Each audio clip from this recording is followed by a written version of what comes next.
Caitlin Clark reminded everybody who she is in the Fever win over the Wings in what was a blowout victory. One where Clark didn't even shoot the ball well again, but she completely dominated the game and shows the difference between her and everyone else through her playmaking. Record breaker, game changer, rival silencer. Those three words flashed across Gainbridge Fieldhouse's giant ribbon board when the buzzer sounded. Yet even that light show understatement failed to capture what had just rattled every corner of the WNBA. Played very well defensively. You know, there's this narrative out there sometimes that she's a defensive liability, which is clearly not the case. A bunch of steals in this game, good shot blocking guard as well. But it's what she's able to do to set everyone else up and in the open floor and with her court vision that no one else is able to come close. On a sweaty July night in Indianapolis, Caitlin Clark didn't merely outduel Paige Bueckers. She grabbed 4 pristine pages of league history, set them ablaze, and scattered the ashes like confetti into social media feeds from Connecticut to California. She swatted JJ Quinterly.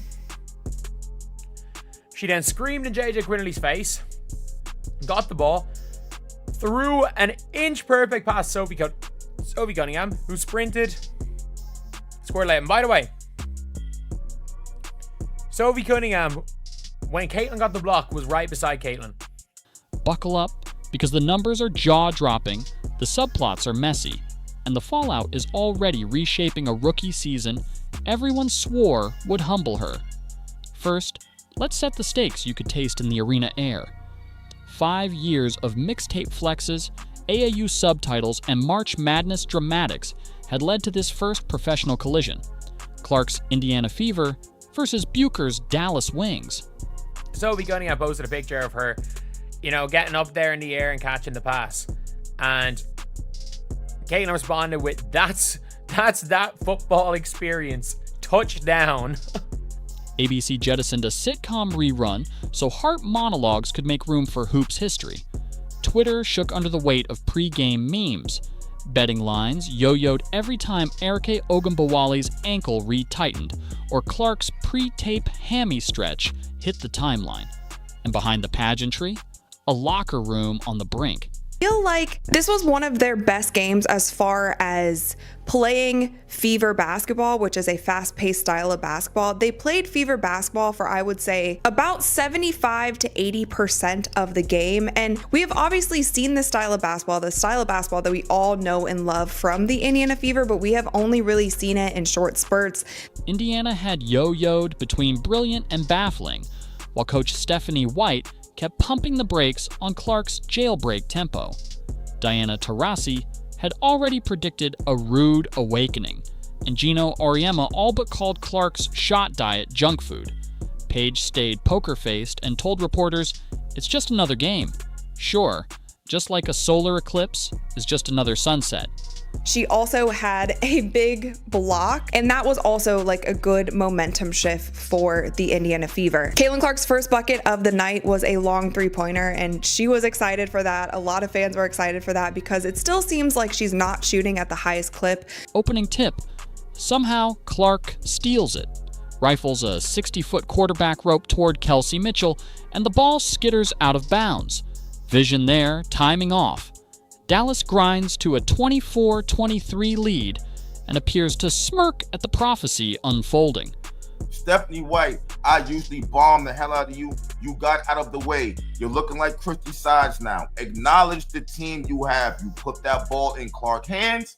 She is going to find the person to pass to or score. Quarter break. The crowd buzz feels edgy, like the moment before a thunderclap. White checks her clipboard, then glances at her rookie, whose eyes practically glow neon. In that split second, she shrugs, metaphorically hands Clark the joystick, and chooses chaos. What happens next is cinematic.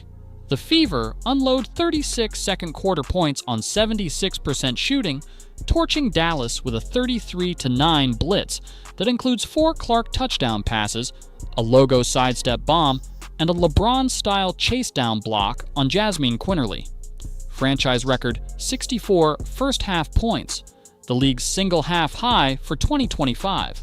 The building becomes a jet turbine. Even the ushers celebrate like long shots cashing parlays. What a first quarter for Jordan Canada, who's got 10 points. As Clark pounces for Howard, flips it in with a foul.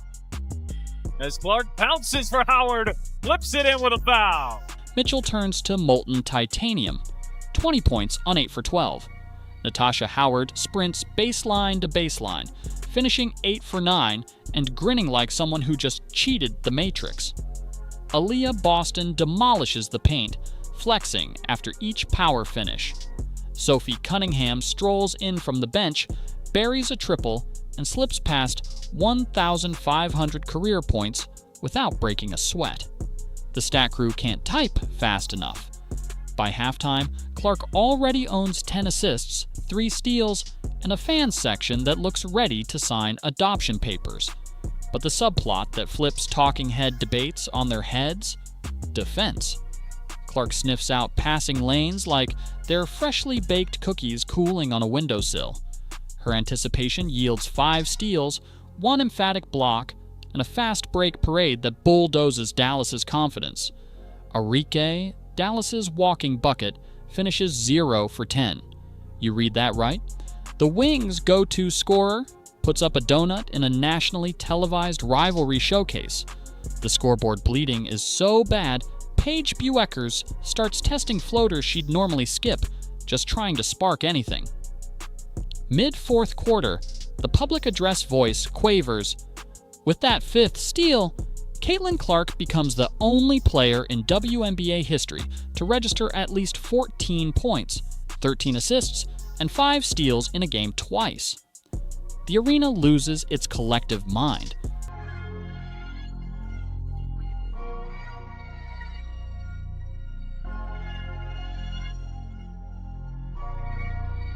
That's record 1.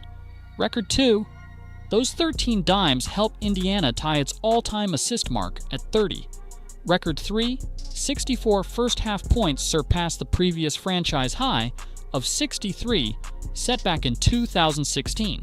Record 4, the 36-point second quarter ties the third-largest single-period eruption in Fever lore. Most rookies collect refrigerator magnets. Clark collects museum pieces. Final horn, Fever 102, Wings 83. Paige hugs Caitlin, respectful smile, subtle headshake, as though she's just watched a magic trick without spotting the sleight of hand. Clark slaps the stanchion, spins toward the tunnel, and mouths, "Keep running." Translation: give me the runway, and I'll jet stream this franchise into July relevance and October havoc. So what did we actually witness beyond the highlight dunk reel? First, a philosophical coup d'etat. For a month, Indiana's offense had alternated between fireworks and fog, largely because White insisted on orderly half-court sets. Clark thrived on unscripted pandemonium. She literally is on the other side of the court, damn near by the free throw line. Lobs a pass directly into Sophie Cunningham's hand, right there at the layup, looking like what she did in the All-Star game last season with Jonquel Jones. Like, they don't got to speed up to catch it. They don't got to slow down to catch it. It's right there. Natasha Howard scoring left and right. Like, bro, have faith in the sophomore. Have faith. I get it. Natasha Howard, you got championships and that. Have faith in the sophomore, man. Trust me, man. She knows how to play. She doesn't know guidance. None of that shit from none of y'all. Let her play her game. Tonight, White surrendered her clipboard, and the Fever responded by looking like a track club disguised as a basketball team. You want proof of buy-in? Post-game, Mitchell laughed, "I've waited years to sprint this much," while Boston simply said, "That felt like who we are." Second, narrative obliteration. The supposed rude awakening delayed until further notice. Critics who predicted Clark would bounce off WNBA muscle now scramble for quote edits. Even Gino tweets a lukewarm congratulations. Third, the rivalry just leveled up. Bueckers finished with a respectable 18 points and 5 assists, yet the storyline centers on her bewildered vantage, while Clark commandeered the night. Let's rewind to appreciate the mythology fueling that spotlight. In AAU Summer 2018, Clark drilled a volleyball line dagger over Bueckers to steal a championship, gesturing with 3 fingers before the ball fell. In 2023, she dropped a 41-point nuke on UConn that erased their title hopes. From driveways to primetime, the scorecard read, Clark 2, Bueckers 1 entering tonight. Now it's 3-1, and the first professional chapter already feels like a Netflix trailer. Strategic breakdown, Dallas attempted to bully Clark off the ball. Pulls, grabs, hedge and holds. She weaponized every overplay. Backdoor hits, drag screens, skip passes that arrived on a laser line.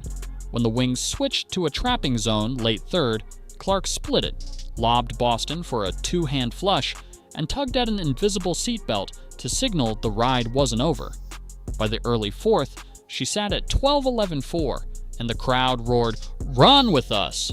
She subbed back with 7 minutes left, snagged steal 5 in the blink of an eye, and bounced a no-look dime to Cunningham for the final flourish. Efficiency heads, here's the spreadsheet candy. 14 points on 8 shots, 13 assists to just 2 turnovers, 5 steals, 1 block, plus 29 rating. The Fever shoot 55% overall, notch 24 fast break points, and post their highest offensive rating of the season. And because hoops is nothing without receipts, Clark's quote from 2 games prior, "I'm 4 shots away from a good night," suddenly resonates like prophecy fulfilled. The real quake hits the secondary market by sunrise. Tickets for Indiana's upcoming Connecticut road game triple overnight. Nike's online store sells out of number. 22 jerseys before 8 a.m. Top Shot style NFTs featuring her touchdown pass to Mitchell's spike in auction value. Meanwhile, local talk radio debates whether White's philosophical capitulation was a masterstroke or simply unavoidable insurrection. Spoiler: when your rookie just authored a stat line unicorn, semantics don't matter, wins do. We'd be reckless to script Paige's demise. Bueckers is a film room predator who will dissect every second of this tape until her eyelids beg for mercy. Expect Dallas to shore up transition defense, maybe insert a speed first small lineup in the rematch on August 5th. Rivalries thrive on adjustments. Tonight, only set the stakes. The next battle could swing if Ogunbowale remembers how to see daylight and if Dallas stops crashing forward to the glass every miss. But tonight was Clark's manifesto. Let me run, or prepare to watch me run you over. If you loved this deep dive, smash that like button, drop CC Record Breaker in the comments, and share it with the friend who still swears rookie guards can't dominate pros. We'll be back tomorrow, dissecting every tactical wrinkle and off-day quote as the road swing to Connecticut and New York looms. Until then, keep your takes sizzling and your DVRs clear, because with Clark in turbo mode, every Fever game just became must-stream television.